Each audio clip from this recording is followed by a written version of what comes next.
سامعین ناظرین السلام علیکم، آداب، نمستے۔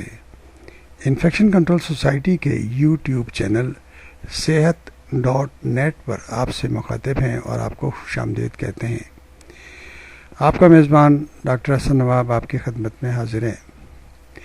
ٹانسلائٹس، انلارج ٹانسلس کے بارے میں آپ کو معلومات دینا چاہیں گے، جس کے لیے ہم نے ڈاکٹر جاوید اقبال کے مضمون سے استفادہ حاصل کیا، جو کہ اخبار جنگ کے صحت سیکشن میں چھپا۔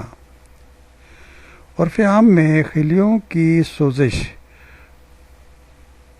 جو ٹانسل کی شکل میں ہمارے گلے میں موجود ہیں،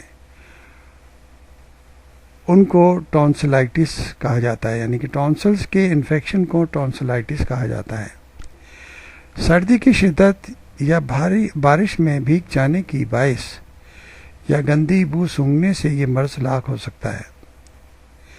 حالانکہ قدرت نے یہ لمفائڈ ٹشو کھانے کی نالی کے دونوں طرف رکھے ہیں تاکہ فوری طور پر غذا کے اندر کوئی کنٹامنیشن ہو یا جراثیم ہو تو فوری طور پر ان کی مدافعت پیدا کی جائے اور اس کو انفیکشن کو ختم کرنے کی کوشش کی جائے۔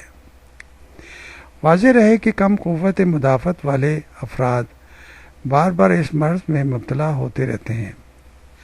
علامات میں تیز بخار، گلے میں سوزش، درد، نگلنے میں تکلیف، سستی، متلی، گلے میں دیکھنے میں ٹانسل سرخ اور سوجے ہوئے دکھائی دیتے ہیں۔ یاد رہے کہ یہ مرض بچوں کو لاحق ہو جائے تو ان کی نشو و نما بھی متاثر ہو سکتی ہے۔ چند دیگر وجوہ جیسے کہ حفظان صحت کے اصولوں کی خلاف ورزی، خلاف زندگی کو گزارنا، تنگ و تاریک مکانات میں کئی افراد کا اکٹھے رہنا، بازاری اور غیر معیاری اشیاء کا کھانا، مسوڑوں، دانتوں، ناک کی تکالیف، ناک بند ہو جانے کے علاوہ گلے کا انفیکشن اور الرجی کی وجہ سے ٹانسلس سوج جاتے ہیں۔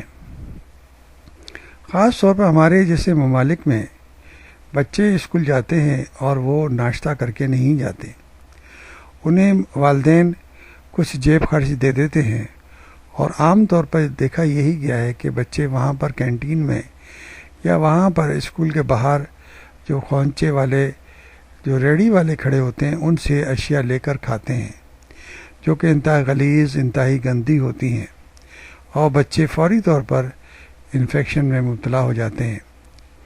واضح رہے کہ ٹانسل کے اوپری خلیات میں سوزش کی وجہ سے خون اور سوزشی مادے جمع ہو جاتا ہے، جو آہستہ آہستہ رس کر قریبی خلیات یعنی سیلز میں جمع ہو جاتا ہے۔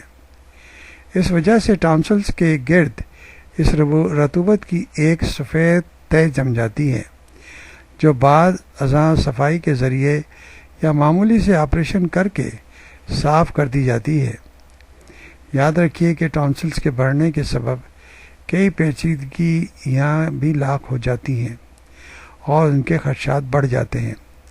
اس لیے اسے معمولی نوعیت کا مرض تصور کیے بغیر فوری علاج کروایا جائے اور فوری طور پر اس مرض سے چھٹکارا حاصل کرنے کی کوشش کی جائے، کیونکہ بعض انفیکشن اگر ٹانسلس میں ہو جائیں تو ان کے جو اثرات ہیں وہ کافی عرصے تک بچوں کے جسم پر غالب رہتے ہیں۔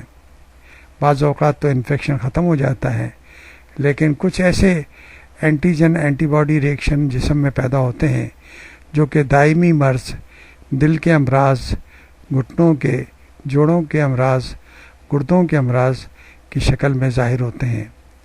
اس لیے ٹانسلائٹس اور ٹانسلس کے انفیکشن کو انتہائی خیال سے علاج کروا کے ختم کرنے کی کوشش کی جائے، ورنہ اگر یہ دائمی مرض اختیار کر جائے تو انتہائی مسائل کا شکار بن سکتا ہے۔